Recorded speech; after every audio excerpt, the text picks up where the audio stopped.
Okay, so lead qualification.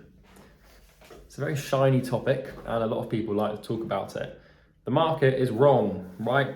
I'm going to take a bit of a bold approach to this video because I'm going to say something that basically no one believes is true. Based on my experience, having built one multi-7-figure and a 7-figure company, lead qualification is bullshit. And that might sound strange to you because you've probably been conditioned to believe that it's important. It's not important. Now, there is an element of importance to it, and I will explain what the caveat to this is. But for the most part, for most people, for most businesses, at least in the online space like SMMA, coaching, etc., lead qualification is a waste of time. It's bullshit. And you might be a bit thinking like, well, hang on, Charlie, what the hell? Like, surely qualification is important. No, right, it's not as important as you think, and if anything, it's probably hindering your ability to grow. I'm going to explain exactly why and justify my argument here. I wouldn't be surprised if some people dislike the video and comment like you're an idiot, but I'm willing to say what I believe to be true, even if people think it's a stupid idea. So my name is Charlie Morgan. I've built and scaled 2 companies. I've scaled an agency to 7 figures, which I've now sold, and I have scaled a coaching business to multi-7 figures, which I still run. Lead qualification is bullshit, right? I'm going to share why. When you start a business, you should not be picky. Beggars cannot be choosers. And when it comes to working with businesses and taking clients on board, you're in no position to qualify people, right? Now, lead qualification is only important and it's only useful when your calendar is full and you have prospect B who would be more likely to buy from you than prospect A. So this is important because lead qualification is a really important asset only when there's opportunity cost of talking to someone less qualified than someone more qualified. Most people's calendars are empty. Most people have no sales calls, and most people don't have any business or businesses to talk to. And those that do don't have enough of it to warrant actually feeling like they've got a lot of demand. And lead qualification is a huge hindrance because so let's put it into this perspective. Prejudgment is the death of sales. What I mean by this is that when you go to book an appointment, you should not come into that appointment with any prejudgments or conceptions of what you believe to be true about that business. Because whatever it looks like is there is probably not there. So if you go to Berkshire Hathaway's website, I think they do $500 billion a year in revenue. If you go to their website, go on, open another tab and go to berkshirehathaway.com, whatever it is. Now, if you look to that website, you would think they're probably going to be a bad client. You'd probably think, they're just they haven't got a good website, they haven't got any social media pages, I can't find any contact information, they're just going to be a bad client, they're going to be a nightmare. Well, you could miss out signing a $500 billion company. Look at Amazon's website, right? Amazon's the biggest company in the world, and their website is clunky, difficult to use, and most e-commerce agencies, if they didn't know what Amazon was, would not even email Amazon because most e-commerce agencies want to work with e-commerce stores that are sort of niched and have one product and they have a great CRO. But Amazon's website is anything but great. It's a complete mess, but it works. And maybe you'd miss out on working with Amazon. Those are a couple of examples. Now, there's a few things to unpack here. I don't like forms before calls. So I use Calendly forms to book my calls, right? So what's your obstacle? What are you struggling with? What do you want to do? How much do you want to make? But before a sales call, and I say this to my reps as well, I do not look at the forms. Before a sales call, I have no knowledge of the person I'm talking to. I do no research. I have no knowledge. There are no questions answered because I don't want any preconceptions, which are misconceptions about this business based on my perception of what they should look like. The only information that I will use to close them and make a decision on whether they're the right fit or not is information that comes directly from me asking questions to the owner of that business. Anything else is an assumption, and we do not want to build businesses on assumptions. You can try, but it won't work because most humans are wrong and most humans perceive things in the wrong way. Preconception prejudgment of a prospect is, like I said, the death of a sale. Now, here's the other argument to this. Qualification is a complete waste of time and research is a complete waste of time. You might think, well, what if I get on the call and the prospect says, have you researched me? Or the prospect says, oh, you've clearly done no research, you know nothing about my business. I would just say to them, yeah, you're actually right. I don't do any research. I don't even look at the form that you filled out. And the primary reason behind that is because the only information that I want to use is the information that you give me. Because I could be wrong, or I could assume something that would be wrong potentially, and that could hinder my ability to truly help you and actually diagnose your problem to see if we can give you the proper solution. The only information that I'm willing to accept is information from you directly, not based on anything that comes from my pre-assumptions. They can't argue with that. When you haven't got a huge amount of appointments, you can't be picky as to who you talk to. You should talk to everyone. Right? Everyone. No matter how much money you think they have, no matter how willing you think they are to buy, no matter how early they are on in their journey, you have no idea what people are actually like. And sure, you might be right a lot of the time. A lot of the time, you might book a call with someone from a third world country and they might have no money and then you might not talk to them. And there are instances in my company where I will cancel certain calls if I can see certain criteria. An example of this is we sell high ticket. And if I see someone coming from a third world country with extremely low income goals, then I'll cancel the call. And I know that because I've actually taken 40 or 50 calls that look like that. And it wasn't until I did that I then started to actually do this and cancel the calls. So only you can cancel calls and you can look at the forms, but you don't want to build any judgments based on the forms or the questions the person answers. And so it took me 40 or 50 sales calls with people from third world countries with low income goals to then no longer assume, but know that 99% of the time, someone who meets those requirements from an external perspective will not be a good fit for us. And so now I cancel those calls, but everything else comes through. The other reason you don't want to do this is because I cannot tell you how many people I've closed and sold who I thought in the initial early stages had no money at all. I can't tell you how many people I've closed as a result of talking to people that had no money at all. So another example of this is maybe you talk to a prospect and maybe they're not a good fit for you, but you don't know who they know. You don't know how much money they have saved up in the bank. You don't know they just won the lottery. You don't know what business they're going to be running in 6 months. In the early stages of your business, everything is about network. It's all about establishing friends and authority and connections in your industry. And if you get a sales call with a store, a brand or a business that doesn't look like they're a good fit for your services, you should still talk to them because you don't know who they know who could buy from you. You don't know how much money they're going to be making in 6 months and might remember you. It's all about pipeline. It's all about relationships in sales, right? It's all about relationships in sales.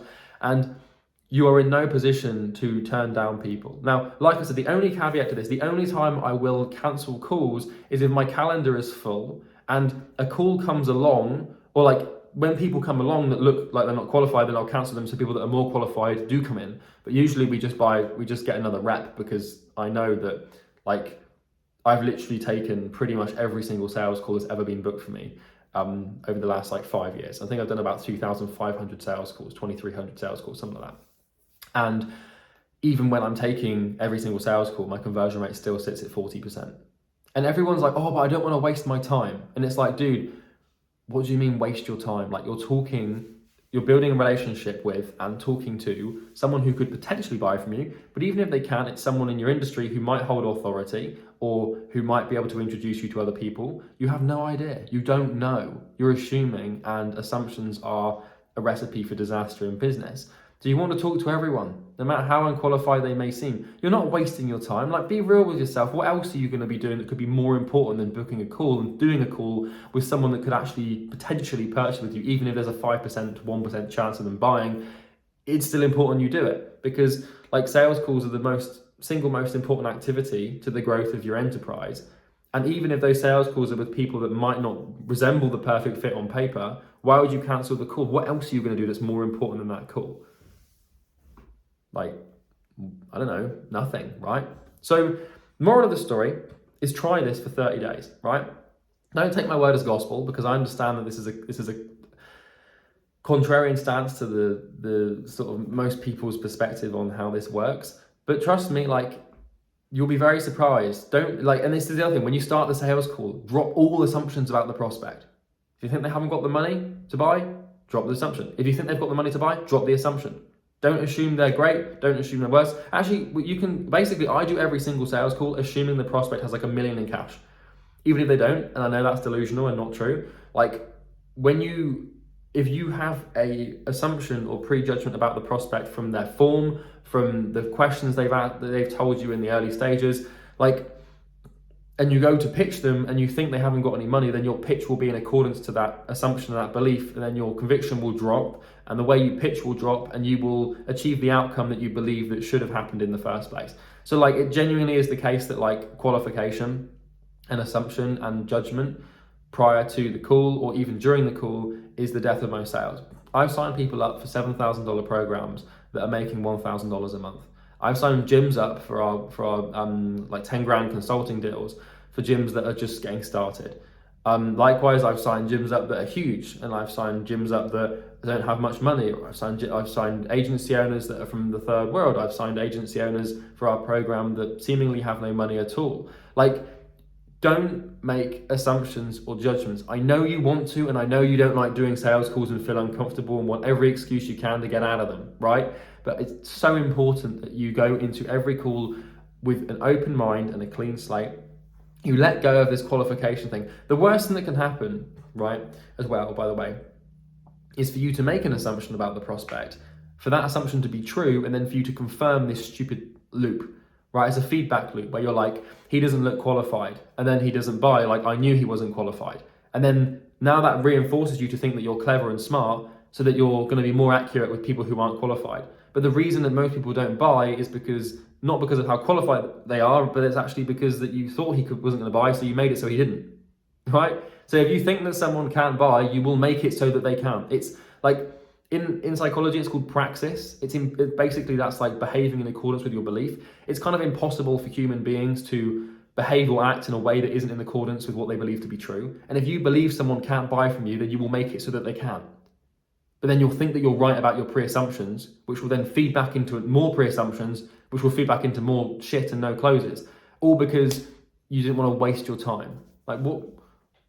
Let's say you start an e-commerce agency and you book a call with someone, you've got no clients, or you've got a few clients and you're not booking many calls. And you come across this brand, and this brand's doing $5,000 a month, and you're thinking, I charge $2,000 a month, there's no way they're a fit, this is a waste of my time. You don't know how much money they have saved in the bank, right? Ready to spend. You don't know if they're currently in a position of scaling where the next month they're set to do 20 grand. You don't know if they know other business owners that would be qualified that could buy from you, that they could introduce to you. You have no idea about anything about this person. If you're going to start making decisions on who you should work with and who you should talk to based on 5 or 6 Calendly questions, then you'll be poor forever. Don't look at forms. Don't read the forms they fill out. Don't make any prejudgments. Don't do research. Don't look at their Instagram followers. Don't do anything, right? Same with your lead sourcing. Just reach out to everyone, right? Eventually you will learn what warrants quality and what doesn't. But it's only after a significant volume of sales calls with a certain pattern of prospect that you can start to actually make rational judgments as to what does work and what doesn't work for you. So for example, there are parameters and things that I will use to cancel calls if they are booked. And I know that they're actually not qualified because I've done those calls. So my point here is that you can use lead quality and you can qualify your prospects as to whether or not you take the call, but you can't do it until you've spoken to enough people with an open mind to see if they actually can buy from you or not. So it's kind of like my situation. If I see a call coming from someone in a third world country and they want to make $5,000 a month, then I've literally sat through 40 of those calls and done them with the assumption that people have loads of money and they want to work with me and they want to buy, and none of them have closed, right? And that's a thing where I'm okay, I've done 40 calls that look like this with conviction, using the same process I used to convert at 40% with other leads, and they haven't bought. So now I'm no longer assuming that they're not a fit. I know they're not a good fit, and now I can save my time and not waste my time on those prospects through that. But the other thing with this is that if you're in business and you're an agency owner, it doesn't hurt to practice sales. The best sales practice you get is going to be doing sales calls. So if you haven't got a huge amount of sales calls and you book a sales call that doesn't look qualified, take it anyway and put your heart and soul into the sales call, because it's good practice for you. And the best way to get better at sales is to do more calls. So maybe you have 10 calls in a row that aren't qualified, But that will train you and prepare you for the next one that could be perfect for you. So there's no reason to not take sales calls in the early stages. Most people use lead qualification as a scapegoat for justification of their shit sales abilities. If you can't close deals, it's seldom is it the leads. So we hired a sales rep once for Imperium, and he had like 30 years of experience and he was really confident, and we were like, yeah, sure, he'll do good. I was still doing sales calls. We were transitioning from my calendar to his. I was converting about 35 or 40% using the exact same cold organic lead sources that we were getting.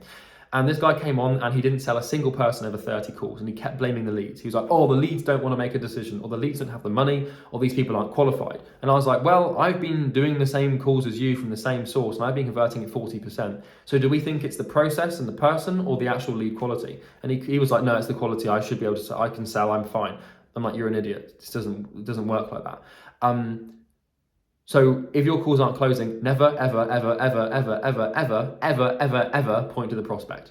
It's never the prospect, it's always you. There are instances where you'll be put in sales positions where people just can't buy. They haven't got the money, or they're so emotionally fucked that they can't even make a decision. That's fine, and sometimes that will happen. But like, it's kind of the exception, not the rule, that people don't buy because of them, not because of you. So this is an important lesson in business. It's taken me years to learn this, but I realized it, a couple of years ago, and I made a lot more money and signed a lot more clients using this framework. And I think it's people like hiding behind lead quality because it's a thing they can point the finger to and blame for their lack of progress in business. It's an easy one to say, like, oh, people aren't buying because my market doesn't make decisions on the first call, or the lead quality. And like, just look at it, man. Like, it's just an excuse. You can either make sales or you can make excuses, right? And most people just want to make excuses because it's too hard for them to admit that they're not very good at closing. And as soon as you actually take responsibility and say, do you know what? Most of these calls haven't closed because of me. That's when you start seeing progress, because now you've retaken control, or you probably haven't even had it before. You've taken control over a variable in your business that you can actually now start to develop and improve. But if you always believe that it's the prospect and that it's the quality of the prospect that's resulting in no deals coming through, then like, of course, you're never going to get better, because you're never going to try, because you're going to think it's outside of your control. It is in your control if you think it's in control. So that's everything, ladies and gentlemen. I hope you enjoyed this video. A bit of a rant more than anything. I know it's a different stance, but I can't express like how important this is to understand. So if you like the video, you can like it. There's a button for that. You can comment if you have anything to add, and subscribe. If you like the video, you can consider subscribing. If you are an agency owner, a coach, or a consultant, and you're struggling to acquire clients and get more customers, click the first link in the description. It's not a 997 course. It's not free training or a webinar or a bullshit case study funnel. It's a video of me talking straight about how we help agency owners get customers. Check it out if you want. If not, don't worry, that's fine. Have a good day. Talk to you later.